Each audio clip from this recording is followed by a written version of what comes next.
Bismillah. Assalamualaikum warahmatullahi wabarakatuh. Innal hamdalillah nahmaduhu wa nasta'inuhu wa nastaghfiruh wa na'udzu billahi min syururi anfusina wa min sayyiati a'malina. May yahdihillahu fala mudilla lahu wa may yudlilhu fala hadiya lahu. Asyhadu an la ilaha illallah wahdahu la syarika lahu wa ashhadu anna Muhammadan abduhu wa rasuluh. Allahumma salli ala Muhammadin wa ala alihi wa sahbihi wa barik wa sallim. Qala Allah azza wa jalla fil Qur'anil Karim, ya ayyuhalladzina amanu taqullaha haqqa tuqatih wa la tamutunna illa wa antum muslimun. Amma ba'd. Kaum muslimin yang semoga kita semua diberkahi oleh Allah tabaraka wa taala, senantiasa hendaklah kita panjatkan rasa syukur kita kepada Allah tabaraka wa taala, karena berkat limpah nikmat, taufik dan hidayahnya kita dapat diberikan kemudahan oleh Allah untuk bersama-sama berkumpul dalam rangka menuntut ilmu pada pagi hari yang semoga Allah berkahi ini. Salawat dan salam semoga Allah senantiasa curahkan, Allah berikan kepada junjungan besar Nabi kita Muhammad sallallahu alaihi wasallam beserta para keluarga beliau, para sahabat, serta orang-orang yang senantiasa berada di jalan beliau hingga akhir kiamat kelak. Kaum muslimin yang dirahmati oleh Allah Jalla Jalaluh, kembali kita mengkaji kitab Tauhid yang dikarang oleh Syekh Muhammad bin Abdul Wahhab rahimahullahu rahmatan wasi'ah.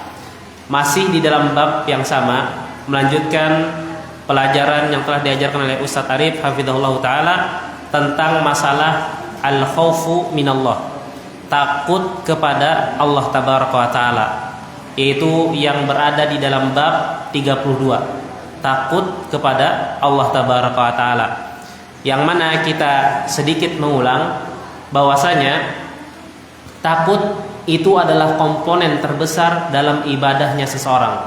Jadi ibadah, kata Syekhul Islam Ibnu Taimiyah, itu memiliki rukun dan komponen yang harus dipenuhi. Tatkala rukun atau komponen tersebut dipenuhi, maka akan menghasilkan ibadah yang sempurna. Yang pertama itu dia harus khauf, takut kepada Allah. Ya, karena dengan takut itu memunculkan semangat dia untuk beribadah yang lebih maksimal, memunculkan semangat buat dia untuk bagaimana caranya diterima oleh Allah tabaraka wa taala amalannya dan semisalnya. Kemudian yang kedua yaitu al-mahabbah, ada rasa cinta, ya.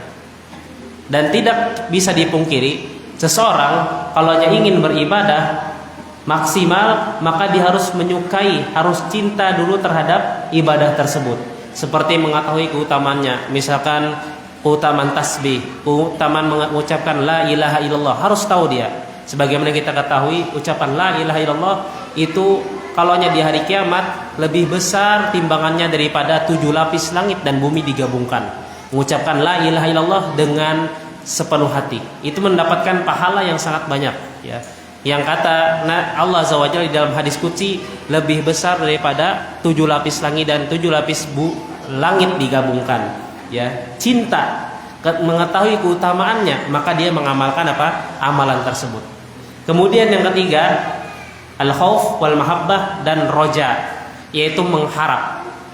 Mengharap kepada Allah Jalla Jalaluh supaya apa? Ibadahnya diterima, amalannya diterima. Maka tatkala 3 konsep ini, takut kepada Allah, mengharap kepada Allah, dan juga cinta kepada Allah, ya, maka bila terkumpul ini semua akan menghasilkan ibadah yang sempurna, sebagaimana dikatakan oleh Syekhul Islam Ibnu Taimiyah rahimahullah.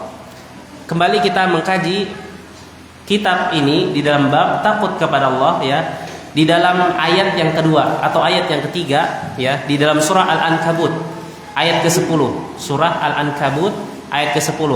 Di sini Syekh Muhammad bin Abdul Wahhab menjelaskan, Allah Azza wa Jalla berfirman, wa minan nasi may yaqulu amanna billah fa idza udhiya fillah ja'ala fitnatan nas ka'adzabillah. Yang mana artinya di antara manusia, berarti di antara manusia, ya, bukan kebanyakan, bukan semua manusia. Apa yang terjadi di antara manusia? May yaqulu amanna. Mereka mengatakan kami telah beriman. Kami telah beriman kepada Allah. Kami telah beriman kepada hari akhir. Namun apa? Fa idza udhiya fillah. Tapi pada saat mereka diuji oleh Allah Azza wa Jalla, diberikan cobaan oleh Allah Tabaraka wa Taala, maka lewat manusia, ya, cobaan yang lewat manusia, dizalimi, dihina, dicela, maka menjadikan apa? Kezaliman yang dibuat manusia tadi, kezaliman yang dilakukan manusia tadi apa? Ka'adabillah, seperti azab Allah. Jadi mereka yang mengatakan telah beriman, sebagian tadi mengatakan telah beriman, tatkala diuji oleh Allah Tabaraka wa Taala, ya, mengatakan cobaan yang diberikan Allah melalui manusia tadi seperti azab Allah. Seperti azab Allah. Di sini Imam Ibnu Katsir rahimahullah mengatakan di dalam kitab tafsirnya, kata beliau, yang mana kita artikan langsung, Allah Azza wa Jalla mengabarkan tentang suatu sifat sebuah kaum. Ya, kaum di sini tadi yang mengatakan beriman, tapi tatkala diberikan cobaan, mereka mengatakan cobaan itu seperti azab Allah. Ya. Apa? Yadda'unal iman bi alsinatihim. Mereka berstatement, mereka menyatakan bahwasanya beriman dengan mulut mereka saja, walam yathbutul iman fi qulubihim. Tapi iman tersebut tidak terpatri, tidak kokoh di dalam dirinya. Itu cuma lisan aja. Aku beriman kepada Allah, beriman kepada hari akhir, tapi enggak kuat, ya, enggak kokoh. Ya, enggak kokoh imannya. Kemudian apa? Apabila mereka datang diberikan Allah Tabaraka wa Taala fitnah di dunia, mereka meyakini anna hada min naqmatillah, bahwasanya ini adalah azab Allah. Padahal cobaan biasa, padahal ujian biasa, tapi disambat atau dikasih tahu, diberikan perkataan ini adalah azab Allah. Ya, fartaddu anil Islam, maka mereka murtad dari Islam. Ya, jadi ayat ini, ya, bagi orang-orang yang dia apa? Islamnya Islam acak adut, ya. Islam yang tidak kokoh iman di dalam hatinya, ya. Tatkala mendapatkan ujian sedikit saja dia langsung murtad, ya. Mendapatkan ujian sedikit saja dia langsung murtad, ya. Ini adalah salah, ini adalah keliru. Bukankah kita ketahui bahwasanya apa? Bahwasanya seseorang itu pasti diuji oleh Allah Tabaraka wa Taala, ya, pasti. Sebagaimana di dalam surah An-Nisa, Allah Azza wa Jalla di dalam surah Al-Ankabut juga ayat keduanya, ahasiban nas ayyutraku ayyaqulu amanna wa hum la yuftanun. Maka manusia mengira, ya, mereka dibiarkan begitu saja oleh syariat, oleh Allah Azza wa Jalla setelah mengatakan beriman, kami beriman. Sebagian manusia mengatakan, udah, yang penting sudah beriman, berarti Allah telah melepaskan kita dari segala hal. Tapi ini, wahum la yuftanun, mereka itu pasti diberikan ujian. Hijrah itu tidak mudah, ya. Belajar Islam itu yang kokoh itu tidak mudah. Semakin kuat iman kita kepada Allah, maka semakin besar cobaan yang Allah berikan. Kita lihat Nabi Ibrahim alaihissalam. Nabi Ibrahim adalah seorang nabi dan dia Khalilullah, kekasih Allah, orang yang paling Allah cintai nomor 2. Apa yang didapatkan cobaan yang beliau rasakan? Hampir menyembelih anaknya, ya. Ini cobaan yang luar biasa. Nabi Muhammad SAW yang dia orang paling dicintai Allah nomor pertama, apa yang terjadi pada dirinya? Dia ketika berdakwah ke Taif dilempari dengan batu oleh penduduk Taif sampai berdarah-darah. Kemudian diusir dari kampung halamannya Mekah, ya.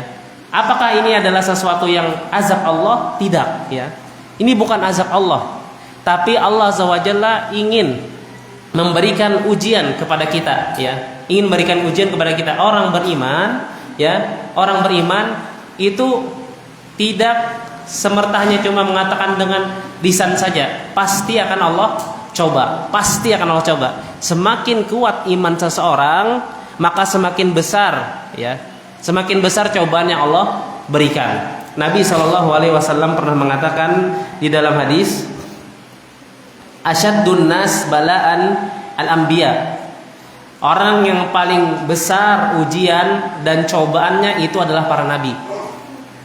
Orang yang paling besar ujian, cobaannya itu adalah para nabi. Tsummas sholihun. Kemudian orang-orang soleh. Ya.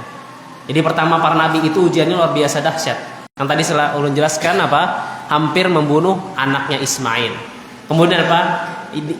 Nabi Dzannun atau dikenal dengan Nabi Yunus apa? Dilempar ke laut ya. Sampai dimakan ikan besar atau ikan paus yang besar. Cobaannya luar biasa, ngeri-ngeri kalau para nabi. Tsummas sholihun, kemudian orang-orang soleh ya. Jadi kalau semakin imannya kuat, apalagi dia soleh, mengerjakan perintah Allah dengan maksimal, menjauhi larangan Allah dengan maksimal, pasti diberikan cobaan. Dan cobaannya itu apa? Tidak ringan, pasti berat ya. Pasti berat. Kemudian apa? Tsummal amsal fal amsal. Kemudian orang yang setelahnya, yubtala rajul ala hasabi dinihi. Nah, sini poinnya. Seseorang yang beriman itu diuji Allah sesuai dengan kadar imannya, kadar agamanya ya. Fa inna kulla fi dinihi salabatun zida fil bala. Jika orang tersebut di dalam agamanya baik, mantap imannya, beramalnya baik, maka akan Allah berikan cobaan yang lebih. Dari hadis ini para ulama mengeluarkan istimbat, mengeluarkan kaidah yang mana berbunyi anna idhamal jazai ma'syiddatil bala. Sesungguhnya pahala yang besar, idhamil jaza, pahala yang besar itu apa? Ma'syiddatil bala, diperoleh karena ujian yang luar biasa. Jadi semakin kita diuji oleh Allah, semakin besar, ingat, itu menaikkan derajat kita di sisi Allah. Itu apa? Meningkatkan keimanan kita di sisi Allah. Kita beda levelnya dengan orang biasa ya. Ini adalah bukti Allah SWT menguji kita dalam keimanan ya. Apakah kita dengan ini murtad? Apakah dengan itu keluar dari agama Islam? Apakah dengan ini kita menjadi orang yang imannya kurang? Tapi apabila kita melewati ujian tersebut, pastilah iman yang kita ada di dalam diri itu bertambah dan meningkat. Segala macam pahala yang besar itu disebabkan dengan apa? Dengan ujian yang besar ya. Jadi pasti akan dicoba. Nah, ini di dalam ayat ini ya, minan nas wa minan nas, di antara manusia mayyaqulu, ada yang mengucapkan. Nah, di sini Syekh Muhammad bin Shalih Al-Utsaimin mengatakan yang mengucapkan ini, kata beliau, man la yasilul imanu ila qararati qalbi. Yang mengucapkan di dalam ayat ini surah Al-Ankabut ayat 10 adalah orang-orang yang imannya tidak terpatri, tidak kokoh di dalam hatinya ya. Bukan orang yang kuat imannya ya. Jadi di antara manusia, dan itu banyak sekali ya, di antara manusia yang dia imannya tidak kokoh, tidak kuat ya, tidak kokoh, tidak kuat, mengatakan kami telah beriman. Kami telah beriman. Fa idza udhiya fillah, apabila mereka diberikan ujian, cobaan, kezaliman dari manusia, fillah. Nah, fillah di sini dua tafsiran. Yang pertama, fillah di sini adalah sebab. Apabila mereka diuji oleh Allah karena sebab keimanan mereka beriman kepada Allah ya, dengan kuat ya, diuji oleh Allah ya, maka apa? Dengan karena imannya tersebut ya, ada sampai apa? Mengatakan ini seperti azab Allah. Diberikan ujian biasa, dicerca, dicela, dihina, disambati, diludahi dan semisalnya ya. Ini mengatakan ini azab Allah. Ini azab Allah. Tafsiran yang kedua, fillah di sini adalah apabila mereka ya dizolimi manusia dalam menjalankan syariat. Ya, tatkala menjalankan syariat, sholat misalkan, sholat sunnah, orang sholat sering ke masjid, ya dikatain misalkan aneh sering ke masjid. Misalkan orang yang sedekah dibilang sosial sama orang dan semisalnya ya, dikata-katain, dihina, kemudian diuji ya. Nah, pada saat demikian ya, dalam kondisi tadi dia beriman karena Allah ya. Kemudian apa? Kemudian dia dalam menjalankan syariat itu pasti diberikan ujian oleh Allah. Pasti diberikan ujian oleh Allah. Tapi orang-orang yang tadi yang imannya tadi bercampur, enggak kokoh, mereka menjadikan apa? Ini adalah fitnah manusia. Ini adalah azab manusia. Jadi apa maksudnya di sini? Hubungan ayat ini dengan bab yaitu apa? Mereka menyamakan zoliman manusia, kezoliman manusia, hinaan manusia, kemudian cercaan manusia, kezoliman manusia ka'adabillah, seperti adab Allah. Berarti apa? Dia menyamakan takutnya kepada manusia, takutnya kepada manusia sebagaimana takutnya kepada Allah. Ini poinnya ya. Jadi hubungan ayat ini dengan bab takut kepada Allah apa? Hubungannya dia menyamakan orang yang tadi imannya acak adut ya, tidak kokoh ya, menyamakan takutnya kepada manusia sama seperti takutnya kepada Allah. Orang kalaunya melihat adab Allah, mendengar adab Allah, ada gempa, ada tsunami dan semisalnya, atau misalkan ada hujan ini, ada hujan batu dan semisal, pasti lari, pasti ketakutan. Nah, dia samakan apa? Ka'adabillah, kezaliman manusia tadi dia samakan ini seperti azab Allah. Yang mana apa? Sama-sama takut kepada manusia dan juga sama-sama takut kepada Allah. Ini tidak boleh. Ini tidak boleh. Bisa jatuh ke dalam kesyirikan. Bisa jatuh ke dalam kesyirikan ya. Kalaunya seseorang takutnya menyamakan kepada Allah, apalagi sambil diagungkan hal tersebut ya, sampai takutan benar lawan manusia ya, sampai dia meninggalkan sholat karena takut sama manusia, sampai dia meninggalkan kewajiban puasa karena takut kepada manusia ya. Ini hukumnya bisa syirik atau haram ya. Gak boleh ya. Gak boleh karena dia menyamakan takutnya makhluk kepada takut kepada Allah ya, takut kepada Allah. Bukankah syirik itu apa pengertiannya? Taswiyatullah bi khasaisihi, menyamakan kehususan Allah dengan Allah ya. Takut itu adalah ibadah. Takut itu adalah ibadah. Yang mana Allah Azza wa Jalla mengatakan la takhafuhum wa khafuni in kuntum mu'minin. Janganlah kalian takut kepada mereka, tapi takutlah kepadaku jikalau kalian beriman. Nah, ayat ini menunjukkan kepada kita apa? Seseorang ya, tidaklah dikatakan beriman sampai dia takut kepada Allah. Ya, janganlah kalian takut kepada mereka, tapi takutlah kepadaku. Tapi takutlah kepadaku jika kalian orang-orang beriman. Apa wajhud dilalah atau wajhul istidlal? Bagaimana cara pendalilannya? Ya, keimanan itu adalah sebabnya apa?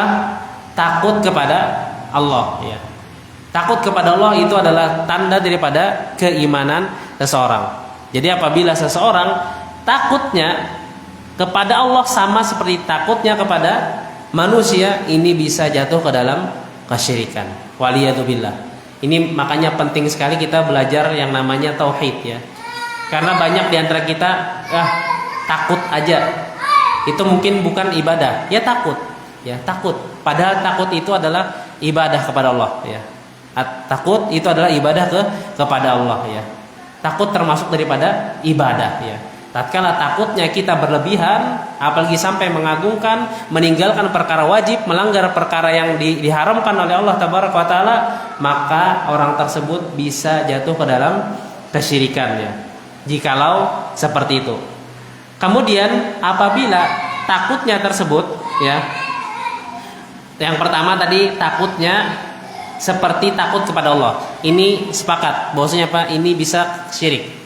Apabila takutnya kepada makhluk, takut kepada makhluk sama seperti takutnya kepada Allah, ini bisa jatuh ke dalam kesyirikan. Bahaya sekali ya.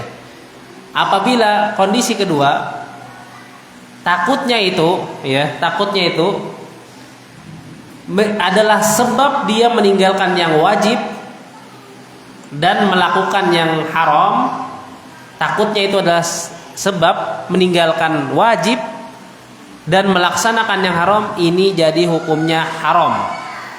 Misalkan takut kita dipecat, ya, padahal sholat sudah sedikit lagi, misalkan waktunya 10 menit. Pokoknya aku karena mau tahu aja bosnya, karena mau tahu harus tuntung gawian.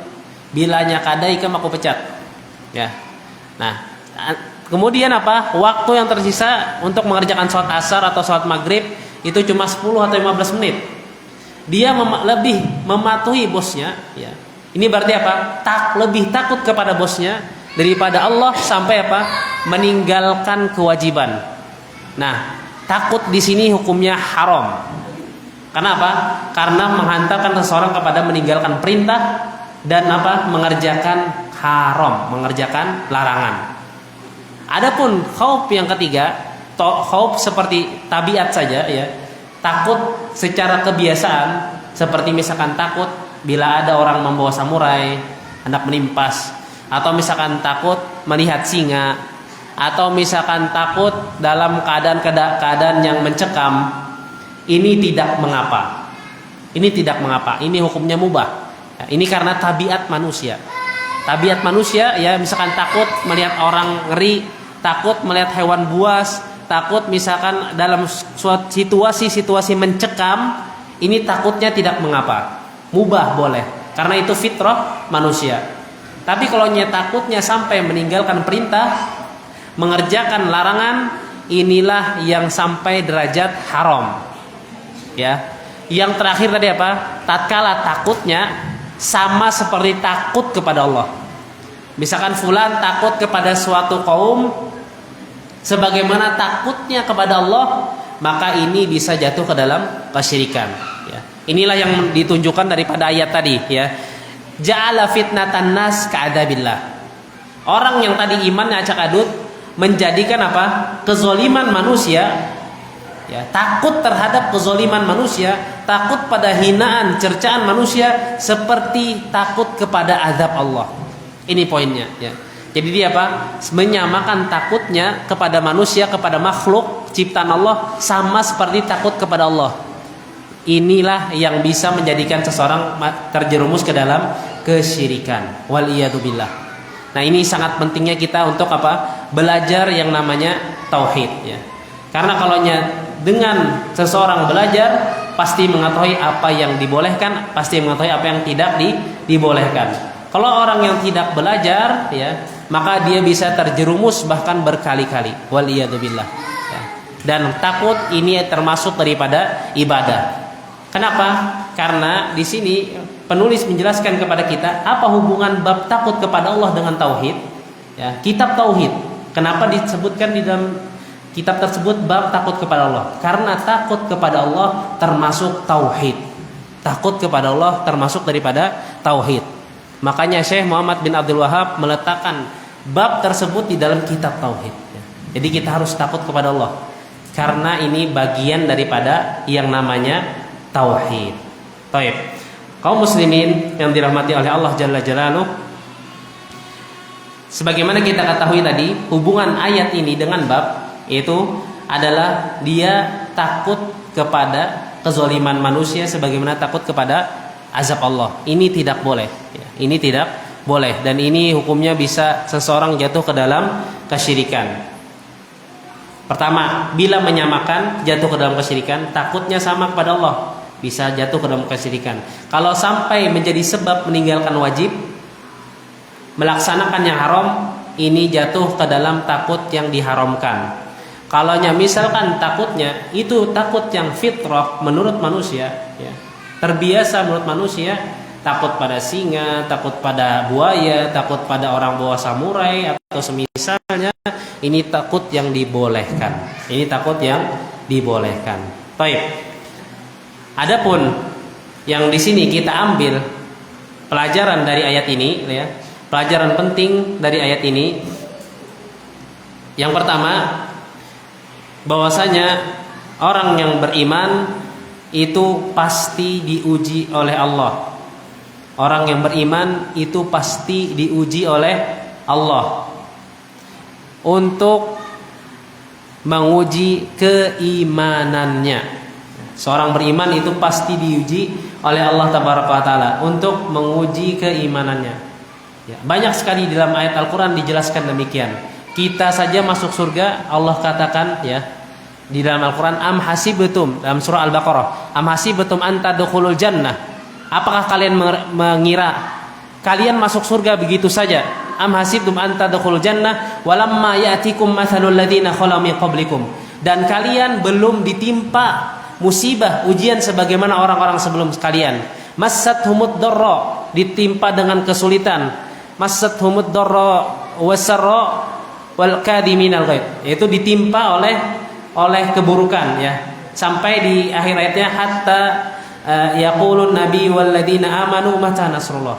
Sampai para nabi dan juga orang beriman mengatakan kapan pertolongan Allah ya. Kapan pertolongan Allah? Orang dahulu itu seperti itu sampai mengatakan demikian. Kapan datang pertolongan Allah? Bahkan Nabi pun mengatakan kapan datang pertolongan Allah ya. Kalian jangan mengira masuk surga itu dengan mengucapkan iman saja, enggak. Tapi apa? Harus dulu dicoba dengan ujian-ujian ya. Diuji dulu oleh Allah Tabaraka wa Ta'ala, yaitu di dunia ya. Adapun kalau kita sudah meninggal ya, dan kita tetap di atas keimanan, maka ujian telah berakhir ya. Dan kita akan mendapatkan hasilnya nanti di surga. Semoga Allah Azza wa Jalla menjadikan kita semua termasuk daripada penduduk surga Firdaus ya, dan masuk surga tanpa hisab dan adab ya.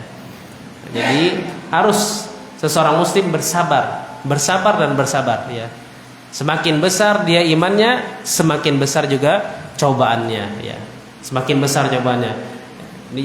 Jadi kalau kita baru hijrah, kemudian ditimpa ujian ini, dijauhi dari keluarga, atau misalkan rezekinya menjadi seret ya, yang asalnya dulu berkecimpung di harta-harta haram ya, yang dulu misalkan berkecimpung di suatu hal yang dilarang Allah, tatkala hijrah mulai masuk ke mendalami Al-Quran dan hadis ya, mulai mempelajari dengan benar ya, pasti akan ada ujian ya.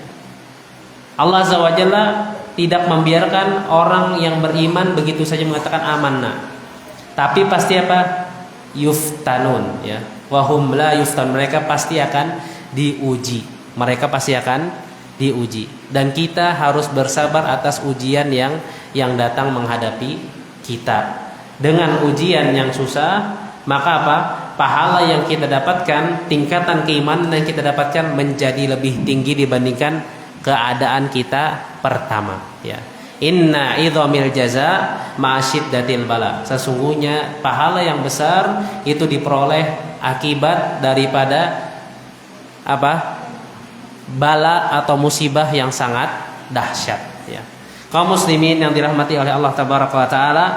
Kemudian yang kedua ya, pelajaran yang kedua kita ambil dari ayat ini, yaitu bahwasanya takut terhadap sesuatu, kemudian takut tersebut sama seperti takut kepada Allah, ini dapat menyebabkan kesyirikan. Menyamakan takut kepada makhluk, sama takutnya kepada Allah.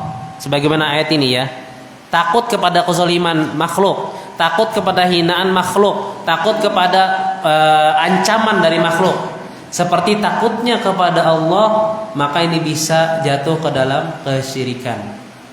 Intinya kita harus tahu poinnya. Apa sih itu syirik? Syirik itu taswiyatullah bi khosa'isihi, menyamakan Allah dengan kehususan Allah. Bilanya ada kehususan Allah disamakan dengan makhluk, nah itu bisa bahaya, itu bisa syirik ya.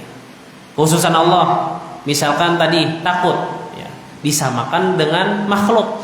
Aku takut kepada Allah sebagaimana aku takut terhadap kaum tersebut, sebagaimana aku takut kepada negara tersebut, maka ini bisa dikhawatirkan seorang tersebut jatuh ke dalam kesyirikan. Waliyadzubillah. Kemudian yang ketiga ya, pelajaran yang penting yang dapat diambil dari ayat ini, bahwasanya banyak di antara manusia yang tidak mengetahui bahwasanya takut itu adalah ibadah. Banyak di antara manusia yang tidak mengetahui bahwasanya takut itu adalah ibadah, ya. Takut itu adalah ibadah. Nah, di sini munculnya, nampaknya keutamaan kita belajar tauhid. Kita belajar tauhid. Untuk apa? Untuk kita tahu mana takut yang dibolehkan oleh syariat, mana takut yang dibolehkan, yang tidak dibolehkan secara syariat, ya. Misalkan kita takutan non kuitan kita itu adalah khauf tabii, takut yang apa? Yang menjadi fitrah manusia, dan ini tidak mengapa. Apabila takut menyebabkan meninggalkan yang perintah dan melaksanakan larangan, ini takut yang diharamkan. Bagaimana yang ulun jelaskan tadi. Apabila takutnya disamakan dengan takut kepada Allah, ini yang parah, yang lebih parah, yaitu sampai menjadi syirik, ya. Sampai menjadi syirik. Intinya hafalkan 3 poin ini, ya, kaidah ini, ya, maka insya Allah kita bisa menerapkan rasa takut dengan benar. Kalau takutnya ini sudah menjadi fitrah di kalangan manusia, berarti tidak apa-apa. Ya, takutnya ini sudah menjadi fitrah, ya, di kalangan manusia, itu tidak mengapa. Misalkan takut terhadap badai, ya, datang badai misalkan, atau datang misalkan gempa bumi dan semisalnya. Ini adalah takut yang fitrah. Ini tidak ada hukuman di sana. Ya, karena ini fitrahnya manusia seperti itu. Adapun takut yang sampai meninggalkan perintah, meninggalkan kewajiban, melaksanakan yang larang, ya, disuruh, dipaksa untuk syirik, dipaksa untuk minum khamar dan semisalnya, ya, dia takut. Nah, itu takutnya masuk ke dalam ranah haram. Tapi apabila takutnya disamakan dengan takut kepada Allah, inilah yang bisa menjadi syirik, ya. Jadi ini kaidah penting, ya, harus ditanamkan. Jadi kita tahu mana khauf yang diperbolehkan, mana khauf takut yang tidak diperbolehkan. Baik. Kaum muslimin yang dirahmati oleh Allah tabaraka wa taala, kita sambung lagi di dalam dalil yang berikutnya yang menunjukkan harus kita takut kepada Allah. Yaitu di dalam hadis dari Abu Sa'id Al-Khudri radhiyallahu anhu. Ya, dan Abu Sa'id Al-Khudri ini adalah salah satu seorang sahabat yang paling banyak meriwayatkan hadis dari Nabi, ribuan lebih. Jadi para sahabat yang menghafalkan hadis dari Nabi ribuan, jumlahnya ribuan. Itu yang pertama Abu Hurairah, ini paling banyak. Kemudian kedua Anas bin Malik, ketiga Aisyah radhiyallahu anha, keempat Abdullah bin Abbas, kelima adalah Jabir ibni Abdullah, dan yang terakhir adalah Abu Sa'id Al-Khudri. Jadi 6 orang sahabat yang meriwayatkan hadis dari Nabi lebih dari 1000. Dan Abu Sa'id Al-Khudri ini adalah orang yang menduduki nomor 6, peringkat ke-6 dari kalangan sahabat yang paling banyak meriwayatkan hadis. Apa yang dibawakan oleh beliau? Apa yang dikatakan oleh beliau? Inna min dha'fil yaqin an turdin nas bi sakhatillah wa an tahmadahum ala rizqillah wa an tadummahum ala ma lam yu'tikallah. Inna rizqallahi la yajurhu hirsu haris wa la yarudduhu karahiyatu karih. Yang mana artinya termasuk daripada lemahnya iman seseorang. Apa? Salah satunya engkau mencari ridho manusia. Engkau mencari ridho manusia di atas murkanya Allah, ya. Kemudian apa? Engkau memuji manusia atas apa yang diberikan oleh Allah. Kemudian yang ketiga, engkau mencela manusia, ya, atas apa yang rezeki tersebut tidak sampai kepadamu. Sesungguhnya rezeki Allah Azza wa Jalla itu tidak akan datang dengan usaha yang gigih, ya, dan juga tidak akan bisa menolaknya walaupun ada orang yang membenci. Kita bahas hadisnya, ya. Kita bahas hadisnya. Di sini dijelaskan termasuk daripada lemahnya iman seseorang, ya. Dan perkara melemahkan iman itu banyak sekali. Perkara melemahkan iman itu banyak sekali. Salah satunya apa? Kita tidak sayang dengan muslim yang lain. Sebagaimana kata Nabi SAW, la yu'minu ahadukum hatta yakuna akhahu hatta yuhibba li nafsi hatta yuhibba li akhihi ma yuhibba li nafsi. Tidaklah beriman seseorang di antara kalian, tidak sempurna imannya salah seorang di antara kalian sampai kalian mencintai saudara kalian sebagaimana mencintai diri sendiri. Tidak sempurna iman kalian. Berarti apa? Ini termasuk daripada pelemah iman. Kemudian lagi salah satu hal yang melemahkan iman, ya. La yu'minu ahadukum man la ya'man jaruhu biwa'iqihi. Tidak sempurna iman kalian, ya, apabila tetangganya baik tetangga di kantornya atau tetangga di rumahnya tidak aman dari kezoliman kalian, ya. Jadi kalau orang suka zalim terhadap tetangga, itu imannya kurang, imannya lemah. Orang yang tidak sayang terhadap sesama muslim, tidak tegur sapa, tidak baik sama orang, ini imannya kurang. Kemudian apalagi termasuk daripada iman yang kurang adalah apa? Lebih mengutamakan ridho manusia di atas murka Allah. Ya. Lebih mengutamakan ridho manusia di atas murka Allah. Dan hubungan hadis ini dengan bab, apa hubungannya? Di sini apa? Dia mengedepankan takut kepada manusia dibandingkan takut kepada Allah. Ya. Hubungan hadis ini dengan bab takut kepada Allah apa? Orang ini mengedepankan takutnya kepada manusia di atas Allah. Allah marah akan suatu hal. Misalkan Allah marah, ya, akan perbuatan-perbuatan yang dilarang Allah, ya. Perbuatan syirik misalkan. Nah, karena masyarakat di tempatnya, di wilayah sekitarnya itu masih berkecimpung dalam hal-hal yang demikian, karena mereka belum ada ilmu, belum sampai kepadanya ilmu, ya, dia lebih mementingkan mengikuti mereka dalam perbuatan kesyirikan, ya. Mengikuti mereka dalam perbuatan kesyirikan, lebih mengutamakan cinta kesenangan manusia di atas murka Allah, ya. Allah murka terhadap perbuatan syirik, murka Allah, ya. Dia lebih menjadi orang yang seperti mereka, mengamalkan perbuatan-perbuatan yang dilarang Allah seperti kesyirikan, ya. Dia ikuti, padahal dia tahu. Nah, ini apa? Ini termasuk daripada lemahnya iman, dan ini termasuk apa? Mengedepankan takutnya dia kepada Allah, kepada makhluk. Takut kepada makhluk itu lebih diutamakan daripada takut kepada Allah. Ini poinnya. Wajh syahidnya ini. Poinnya ini adalah orang yang imannya lemah sekali, bahkan dia termasuk daripada apa? Melakukan dosa yang besar. Kesyirikan, para ulama bersepakat dari zaman dahulu sampai zaman sekarang, syirik besar, ya. Syirik besar itu adalah dosa top nomor pertama, ya. Syirik kecil nomor 2. Orang melakukan kesyirikan itu lebih besar daripada berzina, lebih besar daripada minum khamar, lebih besar daripada berjudi, lebih besar dari makan harta haram. Lebih besar itu adalah mensekutukan Allah, ya.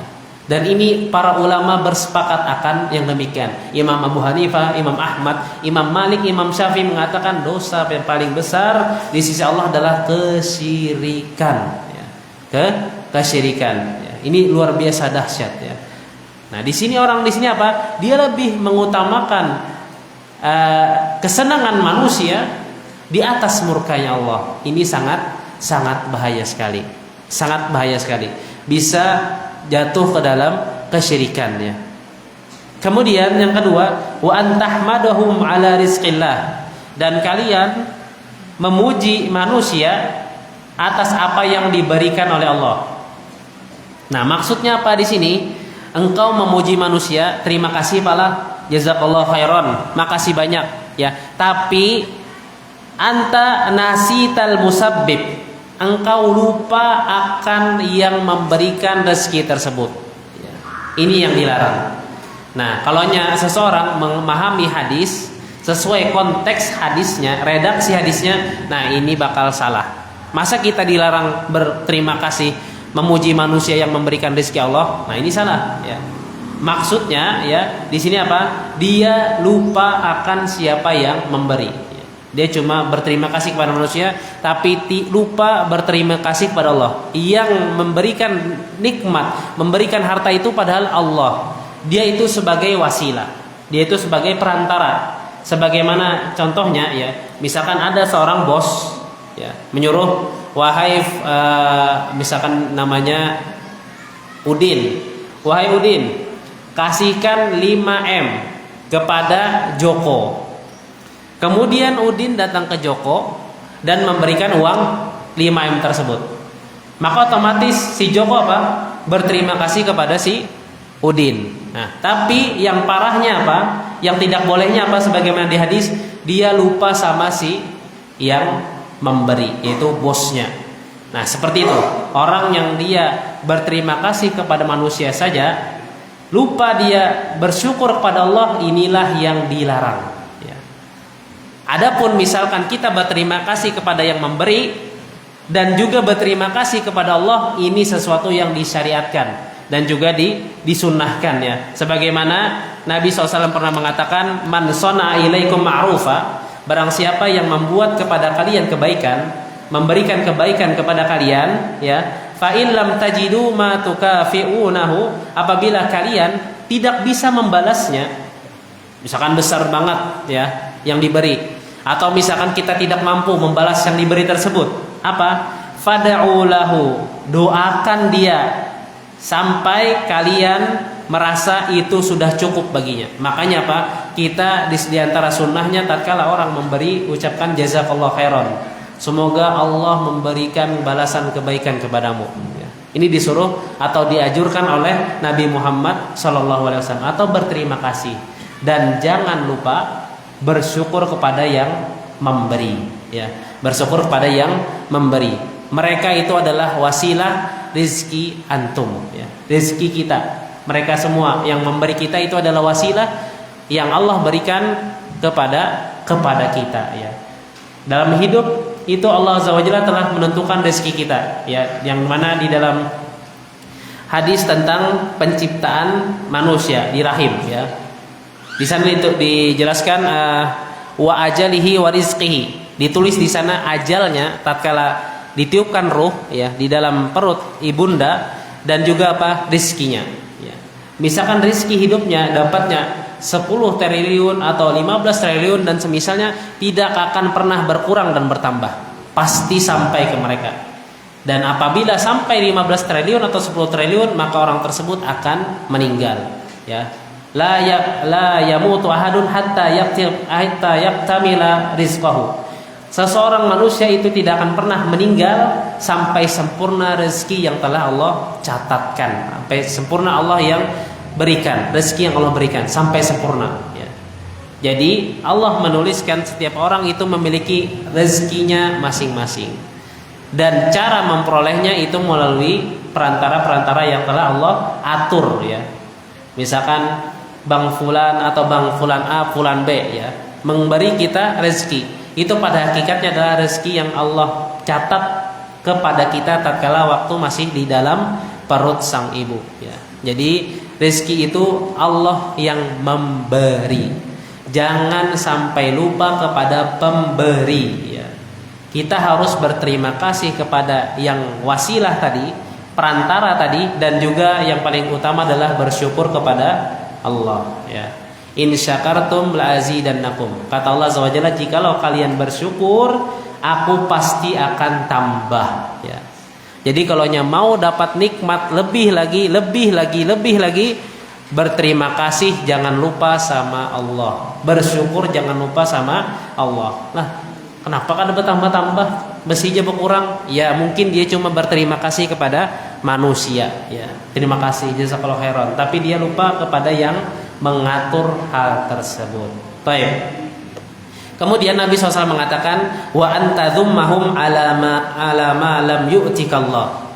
Dan kalian mencela, menghina manusia pada rezeki yang belum Allah berikan kepadamu. Ya. Engkau mencela manusia pada rezeki yang belum Allah tetapkan kepadamu. Misal di suatu desa ya, ada bagi-bagi rezeki atau bagi-bagi sembako. Kemudian ada seseorang ya yang misalkan telat atau misalkan tidak ada dalam pencatatan, tidak dapat sembako atau tidak dapat beras atau tidak dapat bantuan, maka dia mencela orang yang memberikan tersebut, ya. Perantara tadi, mencela, menghina. Nah, ini tidak boleh, ya. Ini tidak boleh. Karena rezeki itu tidak atau bukan milik antum, ya. Karena semua rezeki itu telah Allah tetapkan, ya. Dia mencela seseorang atas rezeki yang dia tidak ditetapkan Allah akannya, ya. Ini tidak boleh. Ini termasuk daripada pelemah iman, pengurang iman seseorang, ya. Dan yang terakhir ini poinnya, ya. Kata Allah, rizki Allah itu tidak akan datang kepada orang yang sangat gigih untuk mendapatkannya, dan juga pasti datang walaupun apa? Walaupun orang-orang membenci untuk sampai kepada orang tersebut, ya. Intinya ini konsep takdir, ya. Kalau rezeki itu buat kita pasti akan sampai. Bagaimanapun caranya manusia menghalangi pasti akan sampai. Ya, nggak ada cara untuk tidak sampai, ya. Yang mana dalam hadis yang lain Nabi SAW bersabda, "Lawijtama'un nas ala syai'in", jikalau manusia itu berkumpul dalam suatu hal, an yanfa'uka, untuk memberikanmu manfaat, akan tetapi Allah tidak menginginkan manfaat kepadamu, tidak akan bisa sampai manfaat tersebut kepadamu. Dan sebaliknya, manusia itu berkumpul untuk memberikan mudarat, ya, kecelakaan, tapi Allah tidak berkeinginan untuk hal tersebut, ya, maka tidak akan sampai mudarat tersebut kepadamu. Ya, ini konsep takdir akan masalah rezeki. Kalau orang, ya, menghayati, memahami benar-benar konsep takdir, maka hidupnya akan nyaman, ya. Hidupnya akan tentram, ya. Misalkan tetangga sebelah nukar mobil hanyar, nah itu rezeki dia dari Allah, ya. Kita rezeki kita mungkin di lain, ya. Misalkan juga anaknya fulan meninggal, itu sudah ketetapan Allah, takdir Allah, ya. Jadi kalau orang benar-benar memahami dan mengamalkan konsep beriman kepada takdir, itu hidupnya pasti akan nyaman, ya. Karena itu semua telah dalam pencatatan Allah, telah Allah takdirkan, ya. Telah Allah takdirkan, ya. Jadi kalau masalah rezeki seseorang, ya, yang bahkan dia tidak berusaha sedikit pun malah dapat rezeki, ya. Yang berusaha luar biasa maksimal tidak dapat rezeki, itu adalah sudah ditakdirkan Allah, ya.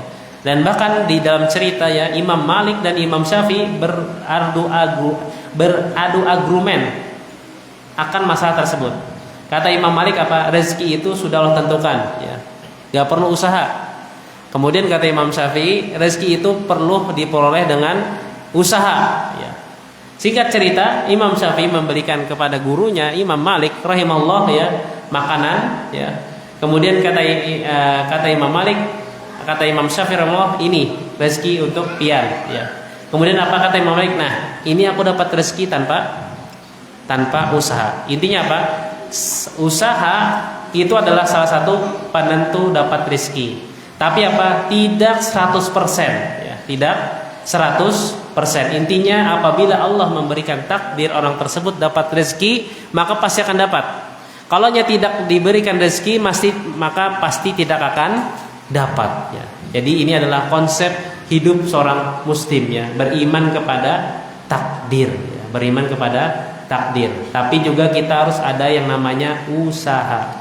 Dan ingat, usaha manusia itu tidak 100% bakal menghasilkan takdir yang telah ditentukan Allah. Betapa banyak orang yang luar biasa giat dalam mencari usaha, berbisnis, tapi dia malah bangkrut.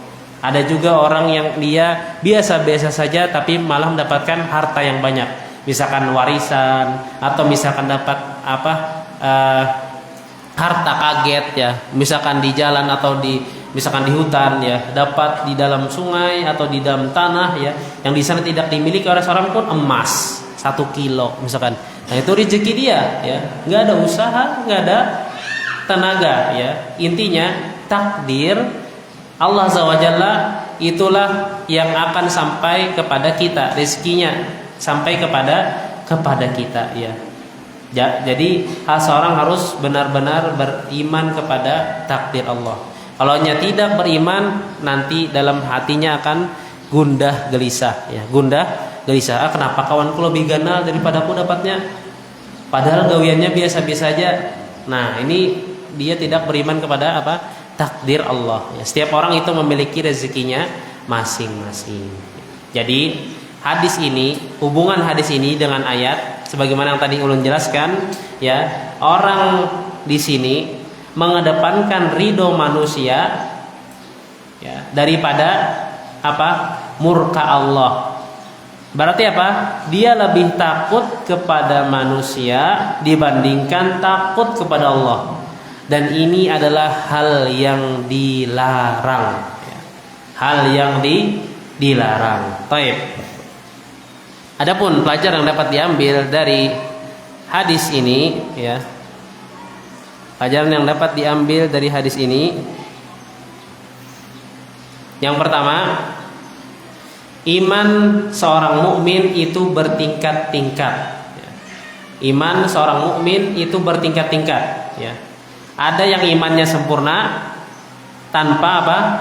Melakukan pengurang-pengurang iman.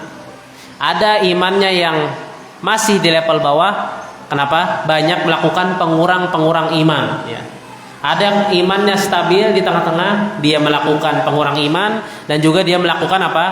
Sesuatu yang meningkatkan imannya. Intinya al-iman yatafawwat. Iman itu bertingkat-tingkat. Sebagaimana juga Allah Azza wa Jalla jadikan surga itu bertingkat-tingkat. Bagi iman yang tinggi maka dia mendapatkan surga yang tinggi, dan bagi iman yang kurang maka dia mendapatkan surga yang lebih rendah daripada yang kondisi pertama. Seseorang semua itu masuk surga karena rahmat Allah. Tapi yang membedakan apa? Iman dan kualitas ibadah mereka, ya. Kalau ibadah mereka cangkal, kemudian ulet, tekun, ini lebih daripada kondisi yang sebelumnya, ya. Tapi ingat, masuk surga itu karena rahmat Allah. Menentukan surganya itu adalah dari hasil jerih payah yang telah kita lakukan di dunia, ibadah kita. Semakin rajin beribadah, semakin taat, semakin menjauhi maksiat, ini semakin tinggi derajatnya di sisi Allah Tabaraka wa Ta'ala. Baik. Yang kedua, yaitu mencari ridha manusia di atas murka Allah termasuk daripada kesyirikan. Mencari ridha manusia di atas murka Allah ini termasuk daripada kesyirikan. Oleh karena itu Syekh Muhammad bin Abdul Wahab mendatangkan hadis ini, ya. Kata inilah salah satu sifat atau ciri orang itu syirik. Ngapain? Mengedepankan ridho manusia di atas murka Allah. Ini termasuk daripada kesyirikan. Baik, ini yang kedua. Kemudian yang ketiga, Nabi SAW mengajarkan kepada kita pelemah iman. Yang pertama apa? Mencari ridho manusia di atas murka Allah. Yang kedua apa? Lupa bersyukur kepada sang pemberi. Yang ketiga, mencela orang, ya, karena tidak diberikan rezeki, ya. Mencela orang karena tidak diberikan rezeki. Yang mana rezeki itu telah ditetapkan oleh Allah, ya. Jadi ini 3 poin pelemah iman atau pengurang iman. Baik. Kita lanjutkan hadis terakhir, ya. Kita lanjutkan bab terakhir, bab ini di dalam hadis yang terakhir, yaitu dari Aisyah radhiyallahu anha, istri Nabi Muhammad SAW, yang mana beliau dinikahi pada saat umur beliau 6 tahun, radhiyallahu anha. Yang mana beliau juga salah satu orang yang paling banyak meriwayatkan hadis dari Nabi SAW, nomor 3. Beliau menceritakan, ya, kata Nabi Muhammad SAW, manil tamasa ridallah bisaqatin nas. Barang siapa yang dia mencari ridho Allah di atas murka manusia, radhiyallahu anhu ardahun nas. Allah akan ridho kepadanya dan Allah menjadikan manusia ridho terhadap dia. Allah meridhoinya dan Allah akan menjadikan manusia yang asalnya murka tadi menjadi ridho terhadapnya. Kemudian wa man iltamasa ridon nas bisaqatillah, Barang siapa yang dia mencari ridho manusia, ya, di atas murka Allah, maka Allah murka kepadanya dan Allah jadikan manusia murka kepadanya. Ya. Jadi intinya dalam hadis ini adalah hubungan hadis ini dengan bab sama seperti tadi, ya, mengedepankan ridho manusia di atas murka Allah. Mengedepankan ridho manusia di atas murka Allah ini termasuk daripada takut yang termasuk kesyirikan. Mengedepankan ridho manusia di atas takut kepada Allah, murka Allah, ini termasuk daripada kesyirikan. Maka pelajaran penting yang sangat berharga ya dari hadis ini, ya, yaitu carilah ridho Allah, niscaya kebaikan menggiringnya. Carilah ridha Allah, niscaya kebaikan menggiringnya. Kalau engkau mencari ridha Allah, Allah sendiri tadi bilang di dalam hadis apa? Allah akan membuat manusia ridho. Dan engkau mencari ridha manusia, Allah murka, maka murka Allah akan Allah berikan juga kepada makhluk. Barometernya adalah ridho Allah. Tatkala orang mencari ridha Allah, tidak mementingkan ridho manusia, maka kebaikan pasti mengikutinya. Betapa banyak penyesalan dari orang-orang yang sudah meninggal, ya, yang dia mengedepankan ridho manusia di atas ridha Allah, yang mana apa? Pada akhirnya ridho Allah lah yang benar harus dicari. Manusia tatkala ditinggal meninggal, karib kerabatnya meninggalkannya, sahabatnya meninggalkannya, orang tuanya, anaknya semua meninggalkannya. Yang tersisa apa? Hanya amalan kita kepada Allah. Maka carilah ridho Allah, niscaya kebaikan pasti menggiring. Niscaya kebaikan pasti akan menggiring. Gak usah mencari ridho manusia. Kalau ridho manusianya sesuai dengan ridho Allah, ya bagus. Tapi kalau ridho manusia bertentangan dengan keridhoan Allah, ini tadi yang bahaya. Bisa Allah jadikan manusia di sekelilingnya murka. Ya. Pernahkah kita mendengar hadis dari Nabi SAW yang mana maknanya bahwasanya Nabi SAW pernah menceritakan Innallaha yuhibbu fulan. Sesungguhnya Allah itu telah mencintai fulan. Dikabarkan ke Jibril, kabarkan kepada penduduk langit Allah mencintai fulan. Maka seluruh penduduk langit menjadi suka kepada fulan, cinta kepada fulan. Kemudian apa? Disuruh lagi untuk menyampaikan kepada penduduk bumi. Dalam arti kata menjadikan penduduk bumi cinta kepada fulan tersebut. Ya.